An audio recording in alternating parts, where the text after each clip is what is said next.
After seeing colorful and a mysterious voice tells him he's won a prize, a boy suddenly wakes up in what appears to be a morgue. Not remembering anything, he tries to leave the room and scares all the workers. Minutes later, he's sent back and a woman named Rudy shows up by his side, worried about his condition. The boy passes out, and when he wakes up again, he finds himself in a hospital room.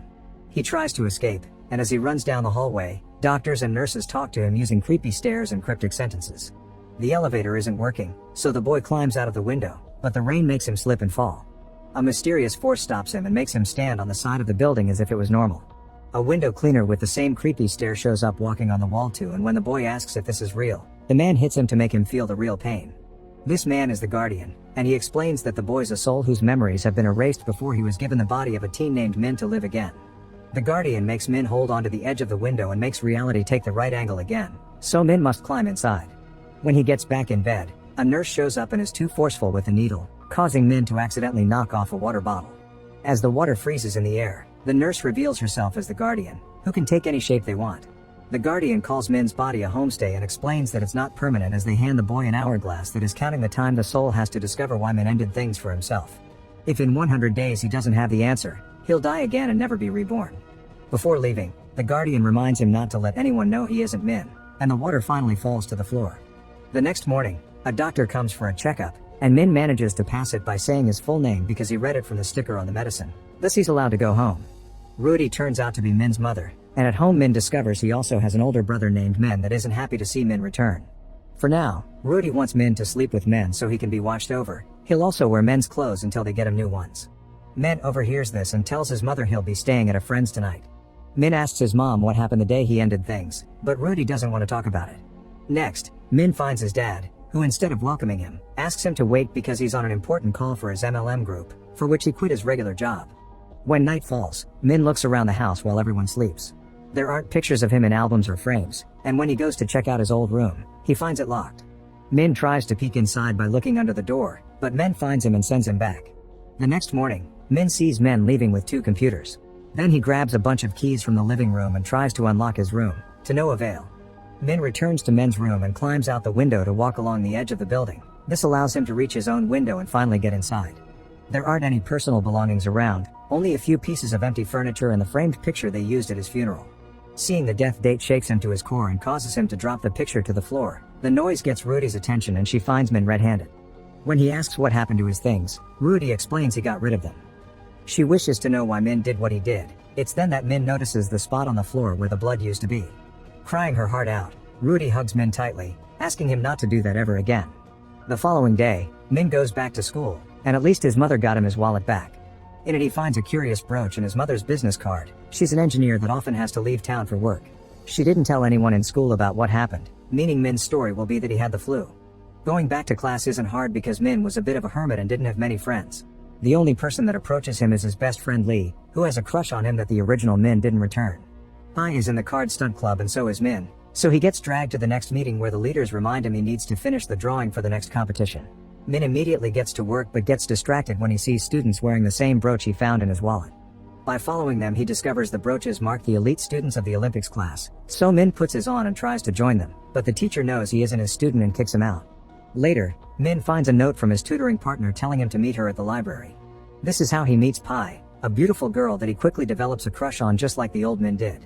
After class, Min decides to use the card his mother left him to buy nicer clothes and get a trendy haircut to impress Pai. Days pass with Min having a great time with Pai.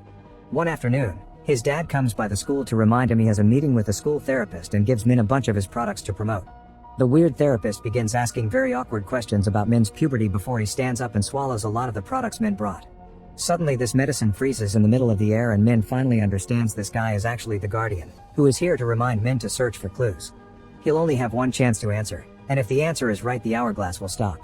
A few days later, there's a festival at school and Min looks for Pai, only to find her crying over a practice test she couldn't do. The pressure of the elite class is too much, so Min offers words of support to remind her she's great. He also wonders if they're a couple, which Pai denies because he never asked her out. Min invites her to the festival and they have lots of fun together playing games, making wishes, and watching the fireworks. Pai mentions Min has changed a lot and doesn't look sad anymore, then they hold hands. The next day, Min overhears his mother on the phone. Apparently, his dad sold her wedding ring to pay for more products for his MLM. To cheer her up, Min helps her cook some durians, which he eats with no issues. This shocks Rudy because Min used to hate durians, but she's happy to see she's got a whole new son. She also shares some anecdotes of his childhood that show how much she always took care of him even in the hard times. Some days later, Min must complete a dare he had promised Pi for passing his exams. She puts a bunch of soap on his hair and makes him run 10 laps at the bridge, only to end up going with him for company. When they're done, Pi gives him a gift because it's his birthday. It's a kaleidoscope that she made herself. Pi then confesses she likes this Min better, and the two of them kiss. Later at school, Min starts a drawing of Pi at the bridge. While working in the club, he finds some pictures that show him in the background next to a locker. Min rushes to force it open and sadly finds it empty, but Lee sees this and reminds him he left his laptop in her own locker with a note to give it to his mom. When Lee went to his house that day, Rudy wasn't there, so she left the laptop with Men. At home, Min searches Men's bedroom. He doesn't find the laptop, but he finds the missing pictures with his face scratched off on all of them. He also finds a bunch of paperwork indicating that Men wants to go study in Germany. Next, Min checks Men's computer and finds a conversation of him complaining about what Men did because now he has to stay with the family to support them instead of going to Germany. Men confesses that he hates Min and wishes he were dead. He also found his goodbye letter in the laptop and hid it from his parents. Min then realizes that the second computer Men took with him when he left must have been his, so he goes to Men's college to find it. Men catches him red-handed and says their family would be happier without him before throwing the computer out of the window. Min immediately rushes outside and finds the laptop floating because the Guardian is there, laughing at him before making the computer crash onto the ground. Min takes the laptop home and manages to turn it on. The only file left is the goodbye letter, which explains it was Min scratched his face off the pictures before mixing some shady medicine with soda to make a deadly combo. The letter also says he hated his dad for taking advantage of his wife's salary to stay in that MLM cult and that he hated how his brother was always condescending toward him, making him feel small. He did love his mother, but it was frustrating that she was almost never home. Therefore, the only light in his life was Pi. One evening, Min goes to visit Pi and he's shocked to see her teacher getting frisky with her without Pi complaining much. The next day, Min interrupts the elite class to punch the teacher and take Pi away with him. When Min confronts her on the roof, he yells at her with fury, making Pi cry. She doesn't like the teacher. She only puts up with him because it had been her only chance to join the Olympics team for a better future. Her career is what matters the most to her. Min thinks she doesn't need him, so he points at the ground and tells her she should end things for herself. Later, Min's dad has to come over to talk with the principal about what happened and wonders why Min can't be normal, prompting Min to call him out for what he did to Rudy's ring. Sometime later, Min decides to surprise his mother at work following the address on the back of the business card, only to accidentally discover Rudy has been staying with a secret boyfriend. When Rudy notices Min is there, she tries to explain things, but Min runs away in tears. Back in his hometown, Min stays by the bridge under the rain, wondering if he should end things again. The raindrops suddenly stop moving and the Guardian shows up, wondering if Min has the answer. Min replies he hates this life and doesn't blame the real Min for what he did. He blames the family and Pi because they can't be trusted. The hourglass doesn't stop, meaning the answer is wrong, so the Guardian reminds Min he has 3 days left. When he returns home, Min smashes all the things in his room. Moments later, Lee shows up to ask for the finished drawing. Min's too annoyed to care and starts talking rudely to Lee, telling her that Min never considered her a friend and will never like her back. He also confesses Min missed school because he tried to end things and didn't even mention Lee in his goodbye letter. Lee leaves the place in tears.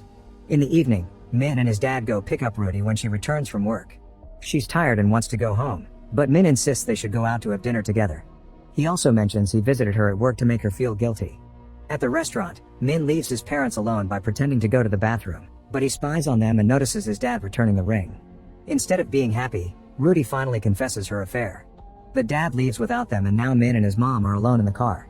Crying, Rudy apologizes to Min and explains she broke up with her other boyfriend so she can always stay with her family. Min refuses to accept the apology and tells her he isn't her son. Her real son died because she was a bad mother. An argument starts between them and this distracts Rudy from seeing the other vehicle coming, thus a car crash happens. Hours later, Min wakes up in the hospital. He immediately goes to check on his mother, who is still unconscious, and Min shows up to explain she's in critical condition. The dad told him what happened, and Min wonders why Min didn't tell him instead of ending things since he would have helped him deal with it. He thinks Min needs to stop thinking nobody loved him. Min's not hurt and is sent home, where he finds the durian dessert Rudy left for him and the kaleidoscope Pi gifted him. Min realizes he's been acting very selfishly and makes it up to his club by finally finishing the drawing. The next day, the Olympics team announces they'll be joining a very important tournament. Pi is supposed to give a speech, but seeing Min in the crowd makes her feel guilty and she runs away. Minute finds her in a classroom about to do something stupid with a glass cup, so he apologizes to her and hugs her, explaining he had been angry the other day and talked without thinking. Pi shouldn't be disgusted with herself because it all was the teacher's fault. Feeling a bit better, Pi finally goes to the principal to tell her about the teacher's abuse. Since it's too late to practice a new design, Min leaves the drawing for Pi with a message of support. Afterward, Min goes to see the card stunt club rehearsing. He apologizes to Lee, explaining she had been the only one to be nice to him and he never appreciated. Lee accepts the apology and confesses that since Min didn't bring a new drawing, she gave the team one of his old ones. To Min's shock, the team suddenly forms a drawing of Pi at the bridge that looks exactly like the new one. Memories start flooding Min's mind as he runs away. The previous Min's life flashes in front of him, showing him all the good times he had with his dear family and Pi. Min falls down the stairs and the hourglass, now frozen, falls from his pocket as Min suddenly reappears in his room with the Guardian taking the shape of his reflection. Min has finally understood that he isn't a random soul, he's the original Min, and he died because he didn't know how to appreciate the good things in his life. It's all his own fault. The Guardian congratulates him for winning and explains the test had only been a way to make him see the truth. Min won't be reborn anywhere else, he can keep this life. After the Guardian disappears, Min wakes up in the school again and the hourglass is gone. Lee checks on him and Min hugs her to celebrate before rushing to the hospital to find Rudy has woken up. She explains she and the dad are getting divorced, so Min can help him to live with and she won't blame him for choosing the dad because she hasn't been a good mother. Crying, Min apologizes for his actions and swears he'll never regret being her son. From then on, Min returns to his daily life. When Pi sends him a message showing she's won a medal, he fulfills his part of the deal and runs a few laps down the bridge with soap on his head and only wearing his underwear. Make sure to subscribe and turn on notifications so you can watch more videos like this. Thanks for watching.